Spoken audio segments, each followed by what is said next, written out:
Hello friends, कैसे हैं बेटा? एकदम भाई बिंदास रहने की कोशिश करो। मैं जानता हूँ बिंदास तो नहीं है, महसूस नहीं हो पा रहा। बहुत सारी नेगेटिविटी है, बहुत सारी बुरी न्यूज़ हम लोग सुन रहे हैं आजकल। और कहीं ना कहीं तक ऐसा लगता है कि यार ऐसे दिन कभी सोचे नहीं थे कि कभी ऐसे दिन देखने पड़ सकते हैं कि आपको एक भी अच्छी न्यूज़ ना मिल पा रही हो। आप जब भी टीवी खोलें आपको कुछ बुरी न्यूज़ मिले, और वो एक ऐसी न्यूज़ जो कि आप झेलने की कैटेगरी में नहीं हो, जिसको आप सोचा ही नहीं हो कभी कि ऐसा भी कुछ हो सकता है। लेकिन पता है बेटा, सबसे इंपॉर्टेंट बात क्या होती है? सबसे इंपॉर्टेंट बात ये होती है कि किसी टफ कंडीशन के अंदर अपने आप को दोबारा से उभार के निकालना। ये काम मैं जानता हूं इतना आसान नहीं, बहुत मुश्किल काम है।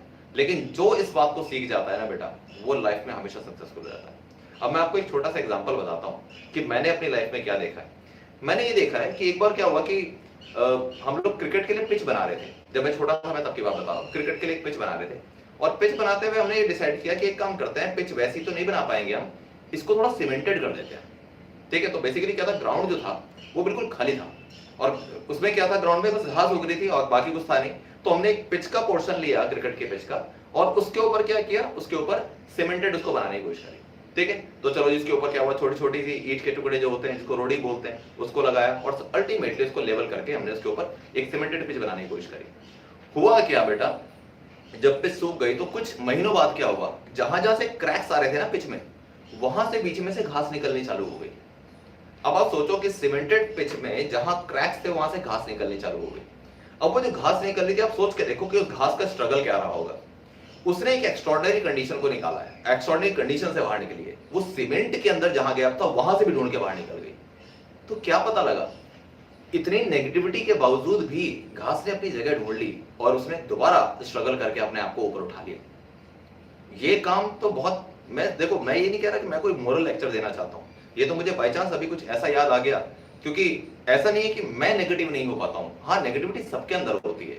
सबको लगता है कि यार लाइफ में कुछ भी नहीं है अच्छा सोचने के लिए, सब कुछ बर्बाद हो रहा है, कुछ ऐसा नहीं है जिससे अच्छी न्यूज मिले। घर में पक गए, बाहर जाने का मन कर रहा है, बाहर नहीं जा सकते, बाहर जाओगे मरोगे, घर में इंसान नेगेटिव हो रहा है, बहुत सारी ऐसी बातें। अब ऐसे में अपने आप को खुश कैसे रखा जाए? क्योंकि मुझे लगता है कि ऐसी कोई चीज बची नहीं है जो कि आपने शायद ट्राई नहीं करी होगी अपने आप को खुश रखने की, और अल्टीमेटली आप सबसे सैचुरेट हो चुके हैं और आप कुछ नया नहीं मिल रहा कि क्या ऐसा किया जाए जिससे हम खुश हो सकते हैं। सोच में नहीं आता। क्या टीवी देख लें? नहीं, सैचुरेशन हो गया। मोबाइल कब तक देखोगे? Saturation ultimately. ठीक है, जो भी आपका फेवरेट था वो सैचुरेट कर चुका आपको। अब कुछ नया फेवरेट ढूंढने की गुंजाइश चल रही है। मैं देखता हूँ कुछ बच्चे अपनी वीडियो बनाकर डाल रहे हैं, कोई डांस की वीडियो डाल रहा है, जिसने कभी डांस नहीं किया वो डांस की वीडियो डाल रहा है। ठीक है, ऐसे मैं अपने स्टूडेंट्स देखता हूँ। लेकिन मुझे अच्छा लगता है कम से कम वो कुछ क्रिएटिव, कुछ नया करने की कोशिश कर रहे हैं, अपने आप को पॉजिटिव बनाने की कोशिश कर रहे हैं। उनसे अगर मैं पूछूं कि बेटा क्यों डांस की वीडियो क्यों डाल रहे हो अपने, जबकि आप बहुत अच्छे डांसर भी नहीं है, अगर मैं पूछूं उनसे कि क्यों, तो एक्चुअली क्या है ना, ये बात उनके लिए क्या है, उनके लिए बात इस तरीके से है कि मुझे कुछ ऐसा करना है जो मुझे अच्छा महसूस करवाए और किसी का नुकसान भी ना करे। ये चीज लाइफ में बड़ी इंपॉर्टेंट है कि आप कुछ नया ढूंढे। तो दुनिया में इस टाइम सब लोग नेगेटिव है, कोई ऐसा बंदा नहीं होगा जो ये कहेगा मैं बहुत खुश महसूस कर रहा हूं अपने को। हर बंदा नेगेटिव हो चुका। अब इस नेगेटिविटी के अंदर से बेटा जो संभल के निकल जाएगा ना, जो अपने आप को सबसे स्ट्रांग बना के निकलेगा, वो लाइफ में हमेशा विनर ही होगा।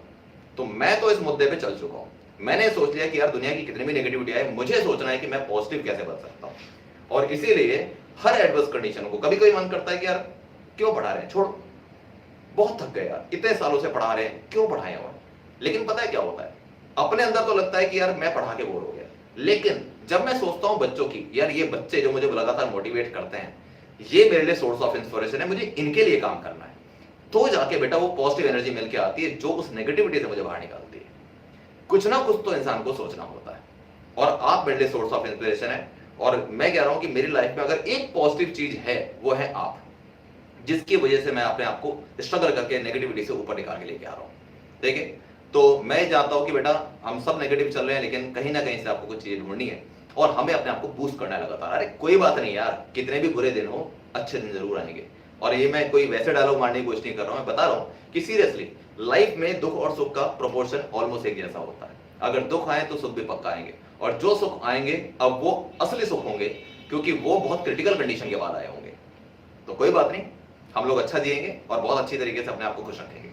ठीक है बेटा, तो चलिए इसी चीज के साथ मैं कहता हूं, भले आप बिंदास ना हो, लेकिन हम कोशिश कर सकते हैं बिंदास रहने की। यही तो मानवता है, यही तो ह्यूमैनिटी है। ठीक है, चलिए फिर इसी के साथ आज की क्लास शुरू करते हैं। और आज की क्लास में जो पढ़ने वाले हैं वो क्या पढ़ने वाले हैं, स्माइल रखो, स्माइल। आज की क्लास में जो हम पढ़ने वाले हैं वो है हमारे पास temperature dependence on resistivity. Temperature से रेजिस्टिविटी के ऊपर क्या फर्क पड़ता है भाई। रेजिस्टिविटी जो थी वो हमारे पास क्या थी, अगर मैं फॉर्मूला लिखूं तो R = ρl अपॉन A। एक ये फॉर्मूला पढ़ा था हमने रेजिस्टिविटी के लिए जिसमें रेजिस्टिविटी आता है, और एक फॉर्मूला जो इसका मेन फॉर्मूला था वो था m/ne² टाउ, जिसमें नंबर डेंसिटी और रिलैक्सेशन टाइम आता है। तो अब सबसे कमाल की बात क्या है, सबसे कमाल की बात क्या है कि रेजिस्टिविटी का टेम्परेचर के ऊपर क्या फर्क पड़ता है, ये बात है। टेम्परेचर अगर बढ़ाओगे तो रेजिस्टिविटी में क्या फर्क पड़ता है। तो अलग अलग मटेरियल से पे अगर आप टेम्परेचर बढ़ाते हो तो उनके लिए रेजिस्टिविटी का ग्राफ अलग आता है। अब हम जो ग्राफ बनाने वाले हैं वो पता है क्या ग्राफ है, देखो ग्राफ है ρT, रोटी का ग्राफ है, rho for resistivity and t for temperature. Temperature के साथ साथ रेजिस्टिविटी पे क्या फर्क पड़ेगा, तो चलिए देखते हैं ग्राफ की शेप क्या है। ग्राफ की शेप इसके लिए है, ये किसके लिए, मेटल्स के लिए, जिसमें मेटल्स में क्या आएगा, कॉपर आएगा, एल्यूमिनियम आएगा, सिल्वर आएगा, ऐसा कुछ हो सकता है, ठीक है। अब जरा यहां बात करें, एलॉय नाइक्रोम हो सकता है, कॉन्स्टेंटिन हो सकता है, मैंगनीज हो सकता है, इसके लिए हमारे पास ग्राफ कैसा है, ऐसा, ठीक है। और सेमीकंडक्टर जिसमें सिलिकॉन आ सकता है, जर्मेनियम आ सकता है, गैलियम आर्सेनाइड आ सकता है, और इंसुलेटर्स, इनके लिए ग्राफ जो है वो हमारे पास है इस तरीके से। इसको टच नहीं कराना है क्योंकि आप ऑलमोस्ट श्योर नहीं होते किस टेम्परेचर के ऊपर रेजिस्टिविटी 0 हो जाएगी, तो इसलिए ग्राफ को तो हम टच नहीं कराते, यहाँ पे इसको टच नहीं कराना। अब मेन बात है कि ये ग्राफ ऐसे है क्यों, क्या बताते हैं ये ग्राफ। ग्राफ तो आपको लर्न करना ही है क्योंकि क्वेश्चन आपसे एग्जाम में आता है, plot resistivity versus temperature graph for copper. तो resistivity versus temperature graph for copper ये आ गया। Plot resistivity versus temperature graph for silicon semiconductor, तो ग्राफ ये आ गया। Plot resistivity versus temperature for manganese, अब मैंगनीज भी अलॉय है तो उसके लिए भी ग्राफ यही आएगा जो आपका नाइक्रोम पे आता है। अब देखो ये क्या इंडिकेट करते हैं, ये इंडिकेट करता है कि कॉपर में या मेटल में जब आप टेम्परेचर बढ़ाते हो तो पहले तो रेजिस्टिविटी धीरे धीरे करके बढ़ती है, फिर एक्सपोनेंशियली बढ़ती है। ग्राफ अगर एकदम यूं हो जाए तो इसका मतलब है एक्सपोनेंशियली चेंज हो रही है, यानी बहुत तेजी से रेजिस्टिविटी चेंज होती है। एक कंक्लूजन और क्या निकला, टेम्परेचर बढ़ाओगे तो रेजिस्टिविटी बढ़ रही है, टेम्परेचर बढ़ाने पर कंडक्टर की रेजिस्टिविटी बढ़ती है और उसका रेजिस्टेंस भी बढ़ता है। अब मैं रेजिस्टिविटी और रेजिस्टेंस की बात क्यों कर पा रहा हूं, देखो हमारे पास फॉर्मूला था R = ρl अपॉन A। अगर मैं किसी कंडक्टर की लेंथ और एरिया ऑफ क्रॉस सेक्शन को कांस्टेंट कर दूं तो R प्रोपोर्शनल टू रेजिस्टिविटी होता है। इसका मतलब जैसा रेजिस्टिविटी में चेंज आएगा वैसा ही रेजिस्टेंस में चेंज आएगा। तो यहां पर क्या हो रहा है कि टेम्परेचर के साथ साथ रेजिस्टिविटी बढ़ती चली जा रही है, ठीक है, ओके। अब एलॉय में क्या था, एलॉय या नाइक्रोम में सबसे पहली और सबसे इंपॉर्टेंट बात इस ग्राफ पे क्या देखने की है, वो ये देखने की है कि ग्राफ स्टार्ट कहां से हुआ। ये था बेटा 0 टेम्परेचर, और नॉर्मली हम टेम्परेचर जब रखते हैं तो केल्विन में रखते हैं। डिग्री सेल्सियस तो ट्रेडिशनली यूज टर्म है हमारे पास, लेकिन केल्विन की अगर हम बात करते हैं तो केल्विन ऐसा यूनिट है, एब्सोल्यूट स्केल बोलते हैं उसको, ठीक है। तो 0 केल्विन टेम्परेचर जिसको मैं एब्सोल्यूट टेम्परेचर बोल दूं, उस केस में भी किसी चीज की जो रेजिस्टिविटी है, अगर एलॉय है तो उसकी रेजिस्टिविटी 0 नहीं होती है, यानी कि alloy is having some moderate resistance and resistivity at 0 temperature also. जबकि कंडक्टर्स में क्या होता है, 0 टेम्परेचर पे रेजिस्टिविटी 0 हो सकती है, लेकिन जैसे जैसे टेम्परेचर बढ़ाओगे बढ़ती जाएगी। एलॉय में क्या होता है, 0 टेम्परेचर पे भी रेजिस्टिविटी 0 नहीं होती। अब बात करते हैं सेमीकंडक्टर की। सेमीकंडक्टर में क्या हुआ, जैसे जैसे आपने टेम्परेचर बढ़ाया रेजिस्टिविटी कम हो गई। अब मेन बात ये कि ऐसा होता क्यों है, ऐसा क्यों हो रहा है कि कंडक्टर्स में टेम्परेचर बढ़ाने पर रेजिस्टिविटी बढ़ती है। तो आप सोचो कि रेजिस्टिविटी डिपेंड किस किस चीज के ऊपर करती है, चलिए देखते हैं। रेजिस्टिविटी बेसिकली डिपेंड करती है, रो का फॉर्मूला था m/ne² टाउ। तो रेजिस्टिविटी डिपेंड करती है नंबर डेंसिटी के ऊपर और रिलैक्सेशन टाइम के ऊपर, मेनली इन दो चीजों के ऊपर डिपेंड करती है। तो अब अगर मैं लिखता हूं कि rho inversely proportional to number density and rho inversely proportional to relaxation time. अगर आप कंडक्टर की बात करते हैं, कॉपर, सिल्वर, गोल्ड, इनका अगर मैं टेम्परेचर बढ़ाऊं तो इनके टेम्परेचर बढ़ाने पर क्या होता है, इनके टेम्परेचर बढ़ाने पर नंबर डेंसिटी पे कोई खास फर्क नहीं पड़ता, यानी कि number of electrons per unit volume change नहीं होते जा रहा, बहुत माइन्यूट असर पड़ता है। लेकिन जो सबसे ज्यादा असर पड़ता है वो पड़ता है रिलैक्सेशन टाइम पर।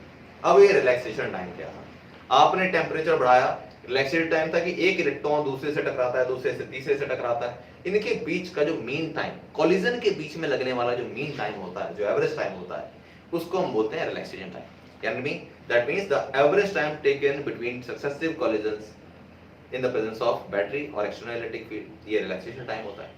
तो जैसे ही आप टेम्परेचर बढ़ाओगे क्या होगा, इलेक्ट्रॉन फास्ट हो जाएंगे, इलेक्ट्रॉन फास्ट हो जाएंगे तो जल्दी जल्दी टकराएंगे, जल्दी जल्दी टकराने का मतलब रिलैक्सेशन टाइम कम हो जाना, और जब रिलैक्सेशन टाइम कम हो जाएगा तो रेजिस्टिविटी बढ़ जाएगी। तो इसलिए टेम्परेचर बढ़ाने पर रेजिस्टिविटी बढ़ जाती है फॉर कंडक्टर्स। ठीक है, राइट। अब बात करते हैं एलॉय की। एलॉय में क्या होगा, एलॉय का ग्राफ ये बता रहा है कि वो स्टार्ट तो कुछ ऊपर से हुआ था, लेकिन ये जो ग्राफ जा रहा है वो ऑलमोस्ट स्ट्रेट जा रहा है, लीनियर। पता है स्ट्रेट लाइन ग्राफ क्या बताता है? स्ट्रेट लाइन ग्राफ ये बताता है कि ये ग्राफ ऑलमोस्ट किसी कांस्टेंट चीज को रिप्रेजेंट कर रहा है, जो चीज कांस्टेंट हो सकती है। इसका मतलब है कि इंक्रीमेंट हो तो रहा है रेजिस्टिविटी में, लेकिन कांस्टेंट रेट पर हो रहा है, यानी कि बहुत तेजी से इंक्रीमेंट नहीं हो रहा है, बहुत स्लो इंक्रीमेंट हो रहा है रेजिस्टिविटी में। यहां पर इंक्रीमेंट बहुत फास्ट हुआ, लेकिन यहां पे स्लो इंक्रीमेंट हो रहा है। अगर इंक्रीमेंट स्लो हो रहा है तो इससे मिलके जो बात बनती है वो क्या बनती है? इससे मिलके ये बात बनती है कि आप अगर किसी ऐसी डिवाइस को बनाना चाहते हैं जिसको एज अ रजिस्टर यूज करें, यानी कि मेकिंग स्टैंडर्ड रजिस्टर्स, आपके पास एक क्वेश्चन आता है कि why alloys are preferred for making standard resistors. अब स्टैंडर्ड रजिस्टर किसको बोलते हैं? स्टैंडर्ड रजिस्टर्स को बोलते हैं कि जैसे मान लो ओम्स लॉ का जो हमारे पास एक्सपेरिमेंट होता था क्लास 10th में, ओम्स लॉ का एक एक्सपेरिमेंट होता था, उसमें एमीटर होते थे, वोल्टमीटर होते थे, रियोस्टैट होता है, बैटरी जनरेटर होता है। तो उसमें एक वायर देते हैं आपको, देखने में स्टील जैसी वायर लगती है, ठीक है, वो नाइक्रोम की वायर होती है, वो मैग्नीन हो सकती है, वो कॉन्स्टेंटिन भी हो सकती है, लेकिन नॉर्मली वो नाइक्रोम वायर होती है। उस नाइक्रोम वायर को क्या करते हैं, वोल्टामीटर के साथ पैरेलल में लगा देते हैं और फिर उसका रेजिस्टेंस निकालते हैं। तो यानी कि वो जो वायर है ना, वो एक स्टैंडर्ड रजिस्टर की तरह काम कर रही है। इसी तरीके से हमारे पास रियोस्टैट जो देखा होगा, उसके ऊपर इतनी सारी कॉइलिंग होती है, वो स्टैंडर्ड रजिस्टर है। स्टैंडर्ड रजिस्टर बनाने के लिए आप जो यूज करते हैं मटेरियल, वो यूज करते हैं एलॉय। क्वेश्चन ये होता है व्हाई एलॉयज आर यूज्ड या preferred for making standard resistors, क्यों एलॉय को आप यूज करते हैं ज्यादा स्टैंडर्ड रजिस्टर बनाने में? तो इसका आंसर होता है because there resistance changes very small to the large temperature difference. Temperature में अगर डिफरेंस ज्यादा करोगे तो इसके अंदर जो रेजिस्टेंस में या रेजिस्टिविटी में चेंज होगा बहुत स्मॉल होगा, बहुत छोटा चेंज होगा। और हम ये चाहते नहीं कि एक्सपेरिमेंट के दौरान जिस चीज का आप रेजिस्टेंस मेजर कर रहे हैं वो बार बार बदल जाए, वो फिक्स रहना चाहिए, क्योंकि आपको पता है टेम्परेचर तो बदलेगा ही। अगर मैं बैटरी लिमिटर को ऑन करके रख दूं, 4 वोल्ट पे मैंने ऑन करके रख दिया और मैं ओम्स लॉ का एक्सपेरिमेंट परफॉर्म किए जा रहा हूं, तो क्या होगा, धीरे धीरे करके वायर गर्म हो जाती है ना।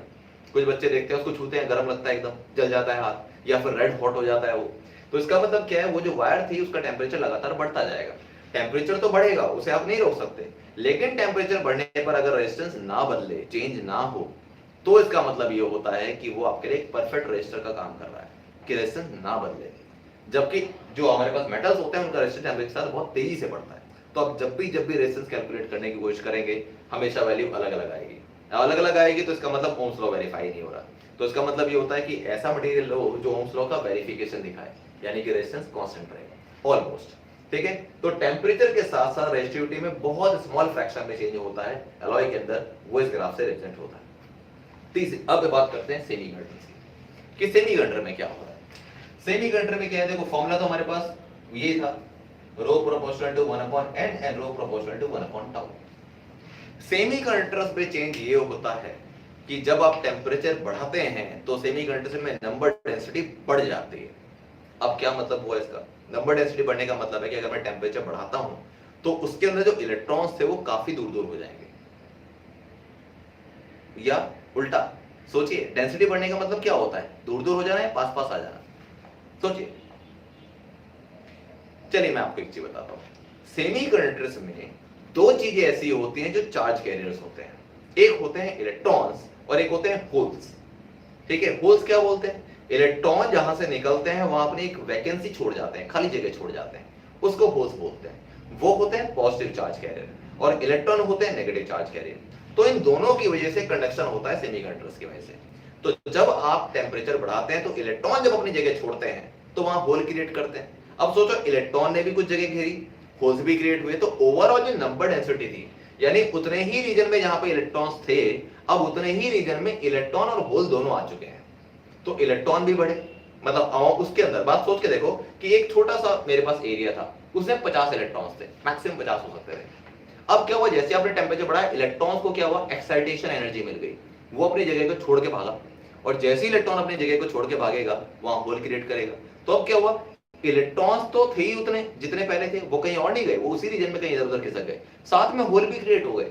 तो इसका मतलब ये हुआ कि इलेक्ट्रॉन्स और होल, उनका अमाउंट, उनका नंबर बढ़ गया उसी पर्टिकुलर रीजन के अंदर, और नंबर बढ़ जाना पर्टिकुलर रीजन या वॉल्यूम के अंदर इज कॉल्ड नंबर डेंसिटी।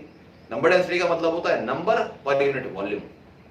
तो नंबर बढ़ गया चार्ज कैरियर्स का पर यूनिट वॉल्यूम, और अगर आपके पास नंबर डेंसिटी बढ़ जाएगी, अगर नंबर डेंसिटी बढ़ जाएगी तो फिर रेजिस्टिविटी पे क्या फर्क पड़ेगा, रेजिस्टिविटी हो जाएगी कम, और रेजिस्टिविटी कम हो जाएगी तो फिर ग्राफ नीचे जाएगा। तो टेम्परेचर बढ़ाने पर नंबर डेंसिटी बढ़ती है सेमीकंडक्टर्स की, इसी वजह से उसका रेजिस्टिविटी कम हो जाती है और ग्राफ नीचे की ओर जाता है। ठीक है, ये इसका था। तो ये तीनों चीजें आपको ध्यान रखनी है, ये था कंडक्टर्स के लिए, ये था एलॉय के लिए, और ये था सेमीकंडक्टर्स के लिए। अगर मैं बोलूं कि तीनों में से बेस्ट मेरे पास मटेरियल कौन सा होगा अगर मुझे रेजिस्टेंस बनाने के लिए उसका यूज करना है या स्टैंडर्ड रेजिस्टर बनाने के लिए यूज करना है, तो वो ये है। क्यों? क्योंकि एक्सपोनेंशियली इंक्रीज नहीं हो रहा, ये सडन इंक्रीमेंट नहीं होता, एक ही जैसा रहता है, लीनियर तरीके से रहता है, तो हमारे लिए इजी रहता है। ठीक है, ताकि रेजिस्टेंस को एक पर्टिकुलर सीक्वेंस पे हम देख सकें। ये जो चीज सडन चेंज होती है उसकी कैलकुलेशन हमेशा खराब हो जाती है, और जो चीज स्मूथली चेंज होती है वो आपके कंट्रोल में रहती है। इसलिए ये हमारे पास प्रिफर्ड रहता है हमेशा स्टैंडर्ड रजिस्टर को बनाने के लिए। ठीक है, अब ये तो थे ग्राफ हमारे पास रेजिस्टिविटी वर्सेस टेम्परेचर, ये भी मैंने बता दिया कि ये ग्राफ किस तरीके से आए। ठीक है, ये आपको याद रखने हैं, ये बहुत डिमांडिंग ग्राफ है, एग्जाम में काफी आते हैं। अब इसके बाद बात करते हैं कि क्या कोई ऐसा फॉर्मूला है जो रेजिस्टिविटी को टेम्परेचर से रिलेट करता है। अभी तक तो हमने बात कर ली ऐसी रिलैक्सेशन टाइम की बात कर दी, नंबर डेंसिटी की बात कर दी, लेकिन क्या कोई ऐसा फॉर्मूला है जो सीधा दिखाए कि टेम्परेचर से रेजिस्टिविटी कैसे बदलती है? क्या कोई फॉर्मूला है? तो बिल्कुल है, देखते हैं। फॉर्मूला हमारे पास है resistivity rho is equal to rho naught 1 plus alpha delta T. ये था फॉर्मूला हमारे पास। अब ये क्या है? रो का मतलब होता है रेजिस्टिविटी,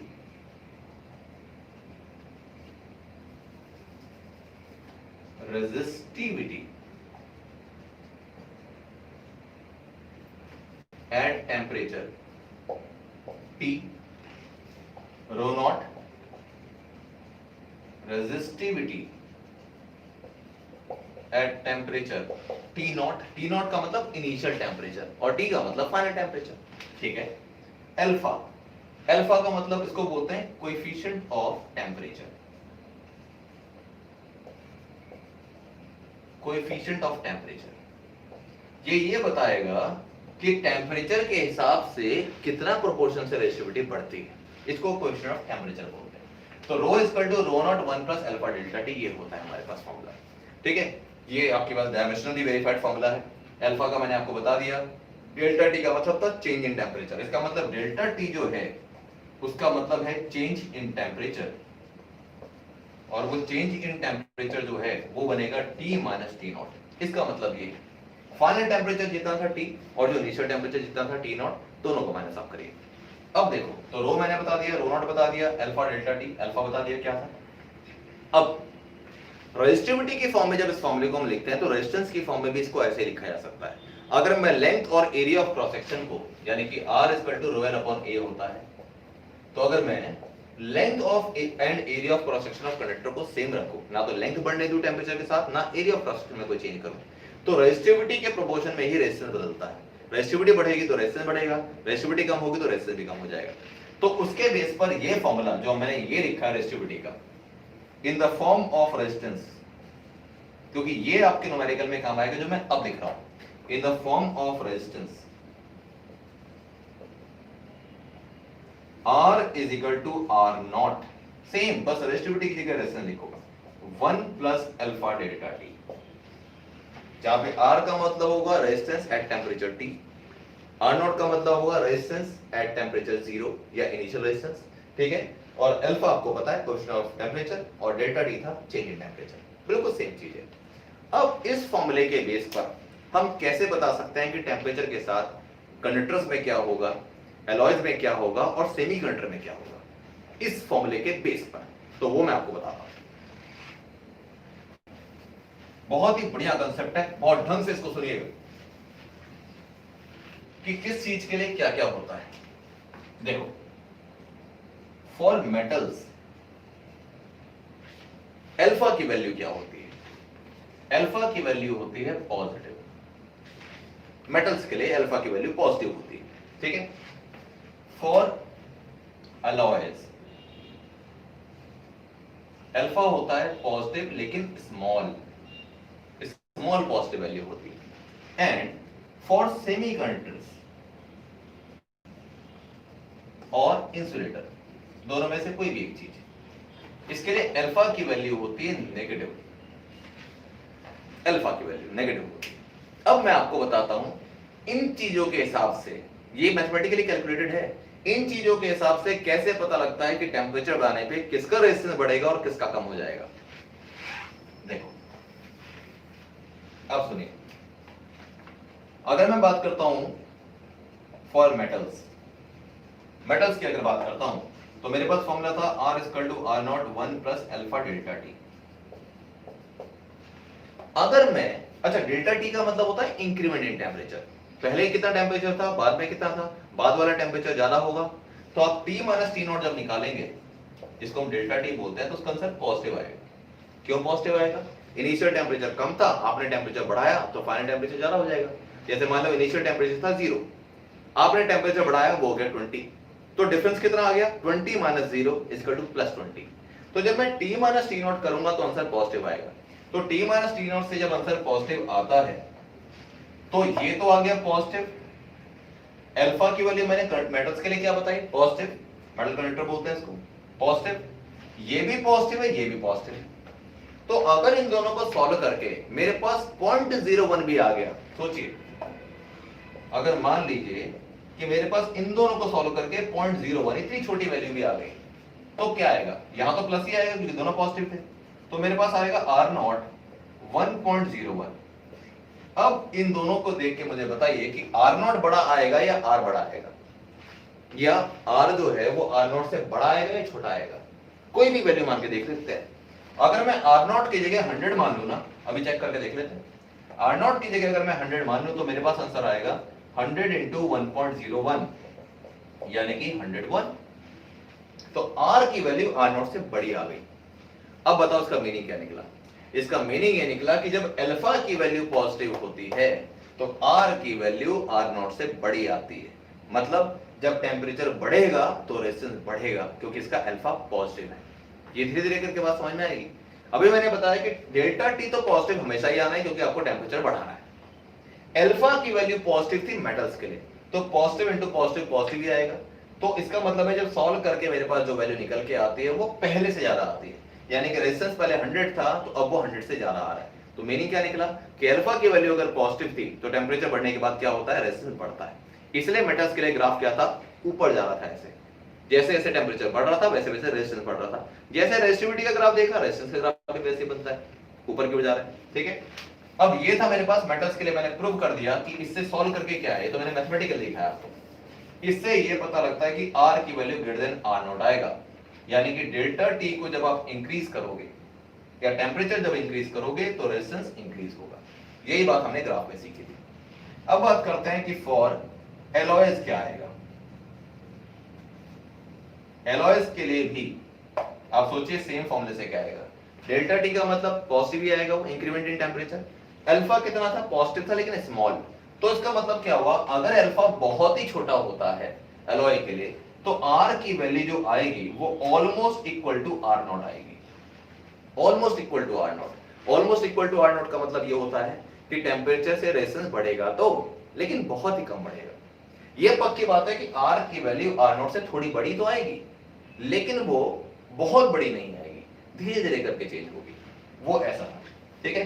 तो यहाँ पे R greater than R not तो आएगा ही आएगा, लेकिन जो R होगा ना वो ऑलमोस्ट फिर भी R नॉट के इक्वल ही होगा क्योंकि अल्फा बहुत छोटा है। अच्छा, अब बात करते हैं फॉर सेमीकंडक्टर्स क्या होगा। सेमीकंडक्टर्स में सेम फॉर्मूला है। सेमीकंडक्टर में डेल्टा टी तो पॉजिटिव है, टेम्परेचर तो बढ़ेगा बढ़ेगा। अल्फा कैसा है सेमीकंडक्टर में? अल्फा है, ये लिखा है मैंने, ये छोड़ दो, अल्फा था सेमीकंडक्टर के लिए नेगेटिव, और अगर अल्फा नेगेटिव है तो इस बार ये तो पॉजिटिव था लेकिन ये नेगेटिव आ जाएगा। तो पॉजिटिव के जब नेगेटिव से मैं मल्टीप्लाई करूंगा तो आंसर नेगेटिव आएगा। तो चलो वैल्यू रख के पुट कर लेते हैं, इसको देख लेते हैं। मैंने बोला कि मैं एक काम करता हूं, आर नॉट की वैल्यू को 100 ही लेता हूं पहली तरह से, तो मेरे पास क्या आएगा 100 मान लेता हूं इसको। आर नॉट की वैल्यू 100 थी, 1 प्लस अल्फा की मैं वैल्यू वही लूंगा जो पहले ली थी लेकिन माइनस में लूंगा। पहले क्या वैल्यू ली थी -0.01, और डेल्टा टी का मतलब राइज इन टेम्परेचर। तो राइज इन टेम्परेचर क्या मान लें, कुछ भी मान लो। राइज इन टेम्परेचर मान लो कि मैं 10 मान लेता हूं कि टेम्परेचर 10 डिग्री सेल्सियस बढ़ गया। अब देखते हैं फर्क क्या पड़ता है, आर बड़ा आता है कि आर नॉट बड़ा आता है। आर इज इक्वल टू 100, 1 10 की जब 0.01 से मल्टीप्लाई करोगे तो आएगा 0.1, लेकिन प्लस माइनस माइनस हो जाएगा तो -0.1 आएगा। अब जब इसको सॉल्व करोगे तो कितना आता है, यहां मैं इसको सॉल्व करके दिखाता हूं आपको। तो मेरे पास आता है r is equal to 100, 1 minus 0.1 is equal to 0.9, तो जब मल्टीप्लाई करूंगा तो आएगा 90। अब सोचो क्या हुआ, आर नॉट था मेरे पास 100, या आर नॉट था, आर नॉट था 100 और आर कितना निकल के आया 90। मतलब क्या हुआ कि सिर्फ अल्फा के नेगेटिव होने से जो फाइनल रेजिस्टेंस निकल के आ गया वो पहले वाले से कम आया, और क्योंकि फाइनल रेजिस्टेंस पहले से कम आया तो इसका मतलब ग्राफ नीचे जाएगा, क्योंकि टेम्परेचर बढ़ने के साथ रेजिस्टेंस कम होता चला जाता है। ये था इसका मतलब, ठीक है बेटा। सो अल्फा की वैल्यू ही बेसिकली डिसाइड करती है मैथमेटिकली कि टेम्परेचर बढ़ाने के बाद रेजिस्टेंस बढ़ेगा या कम होगा। अगर अल्फा 0 आ जाए तो क्या होगा, सोचो, वैसे अल्फा 0 होता नहीं है, लेकिन अगर अल्फा 0 हो जाए तब क्या होना चाहिए, अगर अल्फा 0 हो जाए तो ये पूरा टर्म 0 हो जाएगा, तो R is equal to R naught आएगा, यानी टेम्परेचर बढ़ाने पे रेजिस्टेंस पे कोई फर्क नहीं पड़ना, फिर तो सेम ही रहेगा।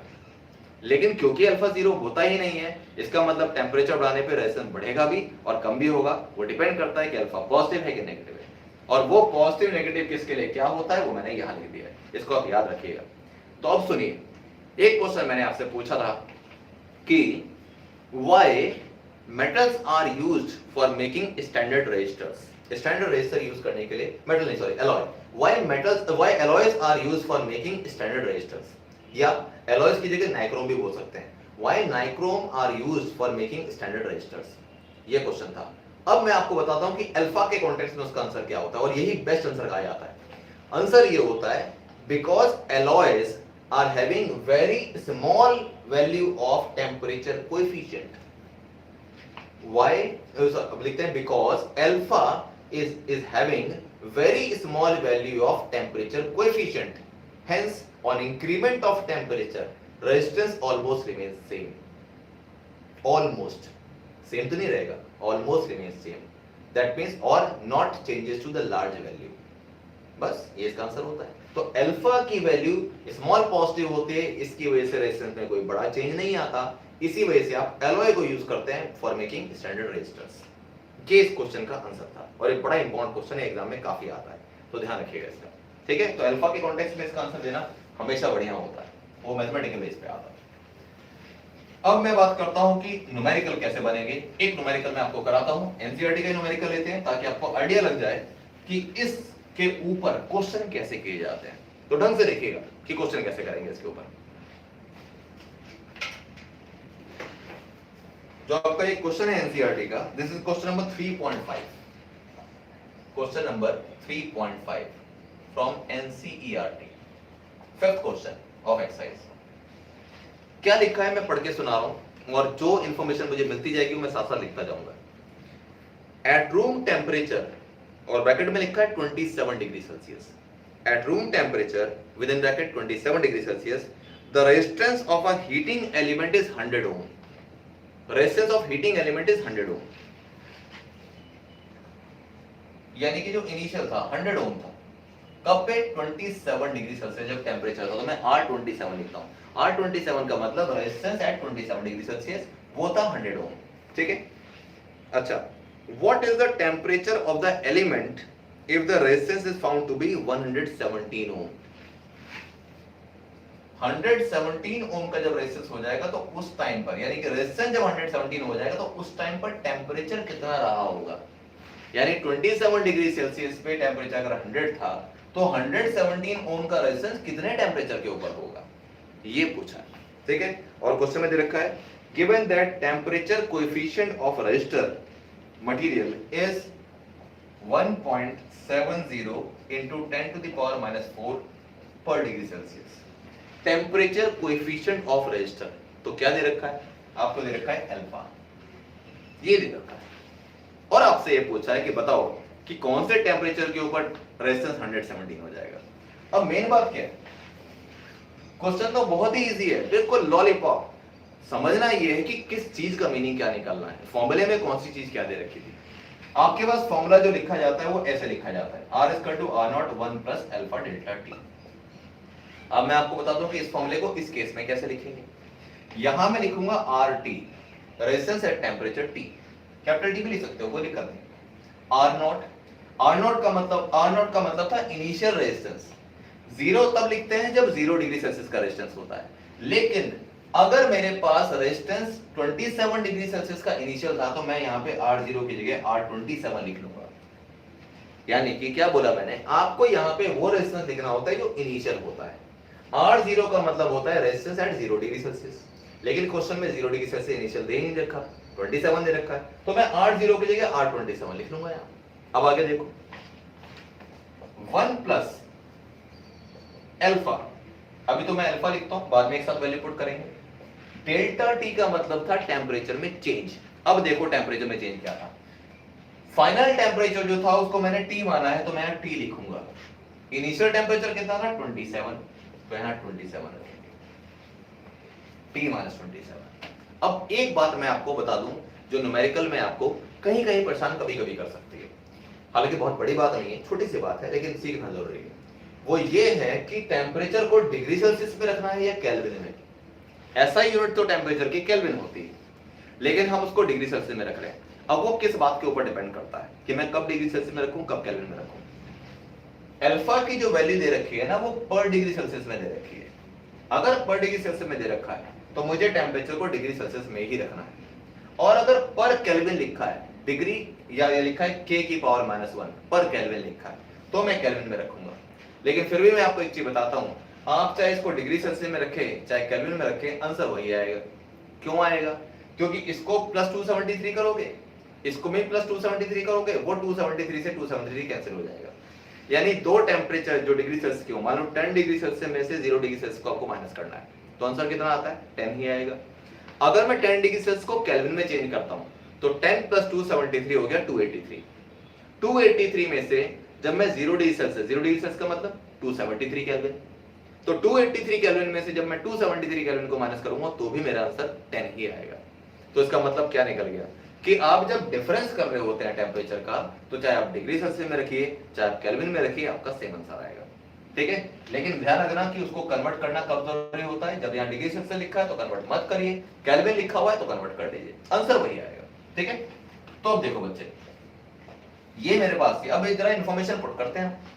RT की वैल्यू कितनी है 117, R27 की वैल्यू है 100, 1 प्लस अल्फा, अल्फा की वैल्यू भी है मेरे पास, कितनी है 1.70 into 10 to the power -4 और T -27। T आपको नहीं पता, आपसे यही पूछा है किस टेम्परेचर के ऊपर 117 हो जाएगा, यही पूछा है आपसे। तो चलो जी देखते हैं अब इसको सॉल्व कैसे करना है। कॉम्प्लिकेटेड तरीके से सॉल्व करेंगे तो फंस जाएंगे, इजी तरीके से सॉल्व करते हैं।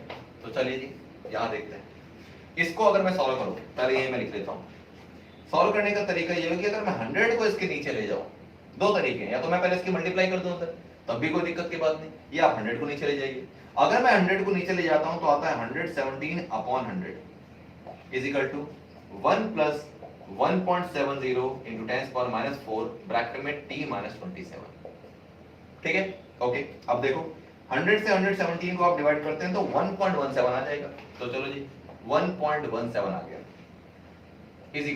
और क्या करता हूं मैं, 1.17 तो ये आ गया और इस 1 को इधर लेके आ रहा हूं तो माइनस का 1 आ जाएगा, is equal to 1.7 into 10 to the power -4 T -27, ये आ गया T -27। अब ये मिल गया आपको 0.17, 1.17 में से 1 को माइनस करोगे तो 0.17 बचेगा। यहां कितना है 1.7 into 10 to the power -4 और यहाँ पे t माइनस 27। अब क्या करना पड़ेगा हमको, अब इसको नीचे ले जाओ, तो इसको नीचे ले जाएंगे तो क्या आएगा 0.17 upon 1.7 into 10 to the power minus 4 is equal to t minus 27। तो बहुत क्लियर सी बात है, ये 0.17 लिखा है, ये 1.7 है। अगर आपको इजी कैलकुलेशन को करना है तो कोई दिक्कत नहीं, इसको मैं कर सकता हूं, डेसिमल को ले जाओ एक प्लेस यहां और लगा दो 10 की पावर माइनस 1, एक ही मतलब है। तो अब क्या होगा, 1.7 से 1.7 कैंसिल कर दो, तो अब क्या हो जाएगा, इसको ऊपर भेजो, 10 की पावर माइनस 1 और माइनस 4 ऊपर जाके प्लस 4 हो जाएगा, t माइनस 27। 10 की power 4 minus 1 is equal to 10 की power 3 is equal to t minus 27। 10 की पावर 3 कितना होता है 1000, तो इसका मतलब ये हुआ कि मैं इसको लिखता हूं 1000 is equal to t minus 27, that means t is equal to 1000 plus 27 is equal to 1027 degree. This is the final answer. ये वो फाइनल टेम्परेचर है जिसके ऊपर रेजिस्टेंस 117 हो जाएगा। अब आप सोच के देखिए कि कितना बड़ा चेंज हो गया, 27 डिग्री सेल्सियस पे 100 ओम था और 1027 डिग्री सेल्सियस पे सिर्फ 17 ओम बढ़ गया, सिर्फ 17 ओम बढ़ा, यानी कि बहुत टेम्परेचर बढ़ा हो गया, तब जाके रेजिस्टेंस पे इतना चेंज आएगा। ये था, तो बहुत सिंपल न्यूमेरिकल है, बस आपको सही आइडिया लगाना है कि कैसे कैसे ऐसा होता है। ध्यान रखना, जो इनिशियल रेजिस्टेंस होगा उसको आप R0 की जगह पुट कर दोगे। अगर आपके पास ले रखा होता कि initial resistance is at 0 degree Celsius, तो मैं यहाँ पे R0 ही पुट करता और तब मैं यहाँ t माइनस 0 करता 27 की जगह। तो बहुत सीधी सी बात है, यहाँ पे वो टेम्परेचर था जो अननोन था, यहाँ पर वो टेम्परेचर था जो नोन था, तो आपको t माइनस 27 सीधा देख लो, t माइनस 27 यही से है, इस वाले में से इसको माइनस करना है, वो टेम्परेचर वहां लेना है। बहुत ईजी है। अब एनसीईआरटी में 2-3 क्वेश्चन ऐसे दे रखे हैं, वो आप बहुत आराम से कर पाएंगे, कोई तकलीफ नहीं होगी, मैं श्योर हूं। बस क्वेश्चन में क्या होता है, इस बार आपसे टेम्परेचर पूछा, हो सकता है किसी क्वेश्चन में रेजिस्टेंस पूछ लें कि आरटी बताओ, हो सकता है किसी क्वेश्चन में अल्फा पूछ लें, तो तरीका वही है सॉल्यूशन करने का। ठीक है बेटा, राइट। चलिए अब जरा आगे देखते हैं, आगे क्या है हमारे पास। एक ओवरव्यू दूंगा मैं एक छोटे से टॉपिक का, हालांकि टॉपिक होता तो बड़ा है, लेकिन आपको उसके बारे में बहुत कुछ पहले से पता होगा, इसलिए मैं उसको बहुत डिटेल में नहीं बताऊंगा, क्योंकि वो आप क्लास 10 में पढ़ के आए। लेकिन न्यूमेरिकल्स उसके बहुत साउंड है और उनके न्यूमेरिकल मैं नेक्स्ट क्लास में कराना भी चाहूंगा, इसलिए मैं आपको आज ये बता रहा हूं। वो है हमारे पास combination of resistance, combination of resistance. Combination of resistance में आपको क्या क्या चीजें पता होनी चाहिए। आपको पता होना चाहिए कि हमारे पास एक सीरीज कॉम्बिनेशन होता है और एक पैरेलल होता है। मैं दोनों को बिल्कुल साइड बाय साइड लिख रहा हूं so that we can compare them also, series and parallel. Series combination में क्या था, सीरीज कॉम्बिनेशन में रजिस्टर कुछ इस तरीके से लगे विद अ की, ठीक है, बैटरी का positive terminal, negative terminal, R1 R2 R3। In parallel combination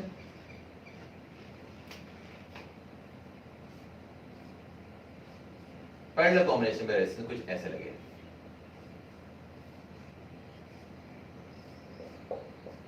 क्योंकि ऐसा नहीं कि सिर्फ सीरीज पैरेलल कॉम्बिनेशन आपके सिर्फ सिंपल सीरीज पैरेलल कॉम्बिनेशन में आएंगे या सर्किट में काम करेंगे।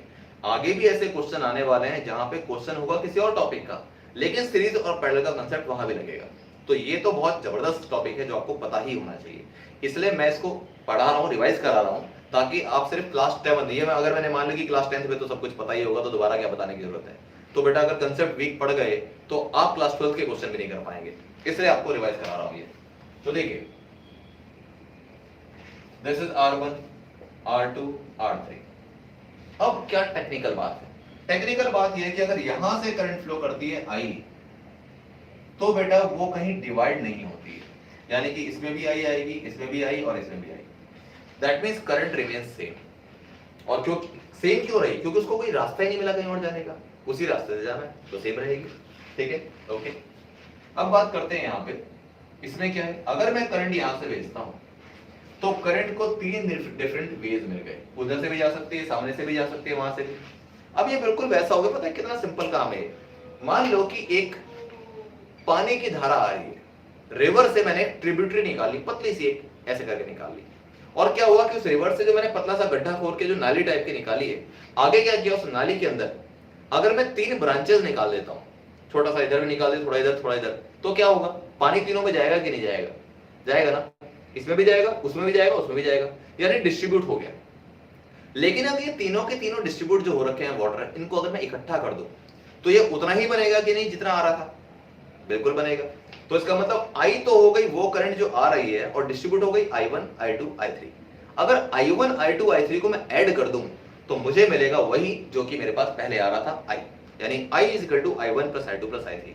करंट डिस्ट्रीब्यूट यानी करंट इज डिवाइडेड, कब? In parallel combination. लेकिन अगर मैंने एक रिवर की छोटी सी नाली से निकाली एक रिवर से और बस उसी को मैं लेके जा रहा हूं आगे, तो पानी सिर्फ उसी रास्ते जाएगा ना। अगर पानी का फ्लो कम है और आपने एक जगह दे दी पानी को निकलने की, तो वहीं से जाएगी ना। नाली भी तो लोग ऐसे ही बनाते हैं कि जहां जहां से गड्ढा खोद देते हैं पानी वहीं से जाता है।